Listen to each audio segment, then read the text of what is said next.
Hello, everyone. So today, actually, we are going to be talking about zinc. Why zinc is so important in your diet. To present this topic, we have Ellison Clark. She focuses on hormone health. She's a registered dietitian. Welcome, Ellison. Thank you. Thank you so much for having me. Yes, yes. So let's just understand what is zinc. Yeah, so zinc is actually an antioxidant and an essential mineral in our diet, which means that the body does not make it on its own and it doesn't store it. So that means that we have to get zinc from our diets. So it's actually the second most abundant mineral in our body behind iron. So that is one thing that I like to work with my clients on to bump that up in their diet so that they can get all the great benefits. Wow. And so what is the benefit? You said, after iron, zinc is the second mineral. So Mhm. what are the benefits in our body for zinc? Yeah, so zinc does a ton of things, including it works on gene expression. It's involved in over 300 enzymatic reactions in the body that aid with metabolism, digestion, nerve function, immune function, which is why we hear a lot about it around cold and flu season. We heard about it a lot in the early days of the COVID pandemic. It's involved in protein synthesis, so building those muscles, DNA synthesis, wound healing, growth, development, and hormone balance. So zinc is also really important for taste and smell, which is something important to me as a dietitian, that it's because of its role in that enzymatic reaction. So if you are zinc deficient, you might not taste and smell your food quite as well as if you had enough zinc in your body. Wow, that'll be a bad thing, right? Not Yes. as bad. I know, that would be sad. Yeah, yeah. All right. So what is the recommended intake for men versus women? Yeah, so the requirements for zinc kind of change over the life cycle. But for adult males, they will require about 11 milligrams of zinc a day, and adult women will require 8 milligrams of zinc per day. Now, when a woman is pregnant, she will require about 11 milligrams as well, and 12 milligrams a day during lactation. Oh, wow. And so, Yeah, so let's just talk a little bit about the food that has zinc. sure. Yeah. So, as a dietitian, I really focus on a foods first approach. So, instead of just kind of throwing on the supplements, I really like to coach people and teach them about where zinc is found in the diet. It's found in both animal and plant foods. There's also some foods that can be fortified with zinc. So that means that the food doesn't have any zinc in it naturally, but we add it in to make sure that people are getting enough of it. And it's found in products like breakfast cereal, snack bars, baking soda, as well as oysters, beef, crab, lobster, pork for some meat, baked beans or kidney beans, peas, pumpkin seeds, cashews, chickpeas, almonds, cheese, yogurt, and milk. So we've got it in a lot of sources in our food. So fortunately, we don't have to rely on that supplementation if we don't need to. Sure. And I was reading an article earlier, like zinc supplements, if you take them, they could have some kind of a side effects. So do you want to talk a little bit about that? Sure. Yeah. So one of the big things that I do like to kind of caveat with zinc supplementation is, to always work with your doctor or a registered dietitian on how much you should consume daily, like we talked about. It kind of fluctuates throughout the life cycle. But basically the digestion and absorption of zinc can interfere with the digestion and absorption of both iron and copper.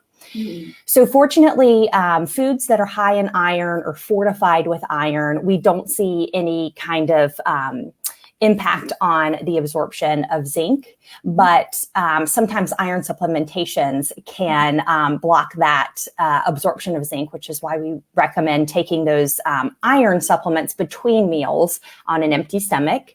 But also, high zinc can lead to a copper deficiency because basically those two minerals are absorbed in very similar ways. So sometimes when we give a super dose of zinc, we can start to see a copper deficiency. So interestingly enough, at the beginning of the COVID pandemic, we saw a lot of copper deficiency because people were, taking a lot of zinc, and it was minimizing their copper absorption. So kind of in some of what you were discussing, copper deficiency can lead to issues with the connective tissue, muscle weakness. It can even lead to anemia, low white blood cells. So that, wouldn't really help our immune system very much.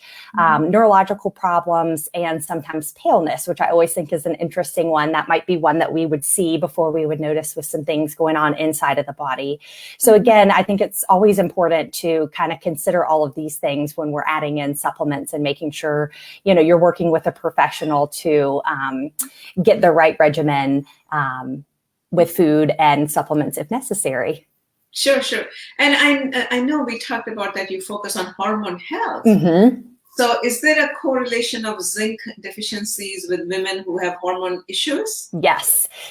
So women with hormonal imbalance, especially those with PCOS, tend to be deficient in zinc. So this is something that we end up supplementing a good bit with those clients. It can lead to higher levels of testosterone, which leads to things like hair loss on the head, hirsutism, which is hair growth on the face. It can lead to acne, holding on to weight more than somebody might like. So it's incredibly important to get that in the diet to kind of balance out those hormones. Sure. And then for vegans, it would be like you said, chickpeas, right? Exactly. So lots of legumes. So baked beans, kidney beans, chickpeas, beans, pumpkin seeds, cashews, almonds. So really a lot of nuts, seeds, and beans will be incredibly helpful for vegans. I see. Is there any particular set of diet that you think we should follow, or just kind of include zinc as it comes along?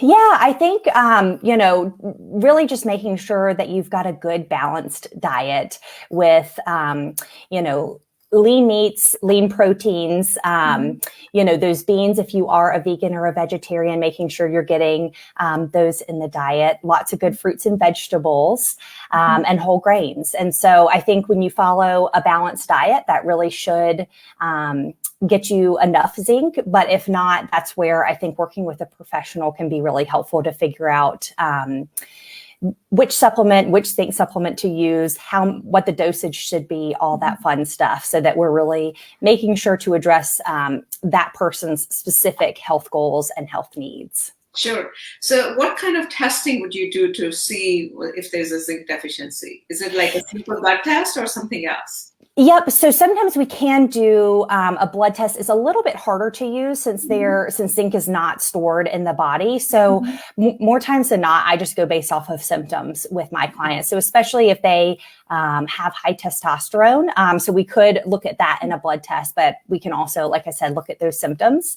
And those are usually kind of good enough to know that we should be adding that zinc supplement in. And the zinc supplementation that I like to use always has a little bit of copper in it as well. So just like we talked about with that possible copper deficiency, we want to be kind of supplementing both of those together.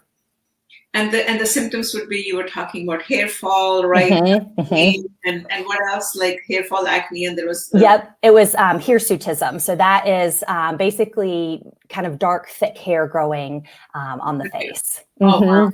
That's not fun at all. No, it's not. And it's usually kind of one of the big first pain points that a lot of my clients see. And so that's obviously one that they want to get rid of. And so, making sure that we're getting all those right nutrients in their body is really important. And these symptoms are also related with PCOS, right? Most of the PCOS people. So it's based, that's why there's a direct correlation we were talking about. PCOS and zinc deficiency. Definitely. Absolutely. Like I said, a lot of my clients are not getting enough zinc in their diet. I think especially, the clients that I see following kind of more of what we talk about as the standard American diet, which is high in processed foods, high in, foods that aren't quite as nutrient dense. It's really important to kind of shift some of that so that we are getting those nutrient dense foods and then supplementing when necessary. Sure. What else would you like to add about zinc? I think we've covered it. I think that, we did kind of a good overview. I would say, like I said, I always like to remind my clients, my followers, any of those, that it's, absolutely possible to get it through your diet. It's just a matter of making sure we're getting in the right foods. And, if you need to supplement, there's no shame in that either. Just work with a professional that can help make sure you're getting the right type and the right dosage, and you'll be all set.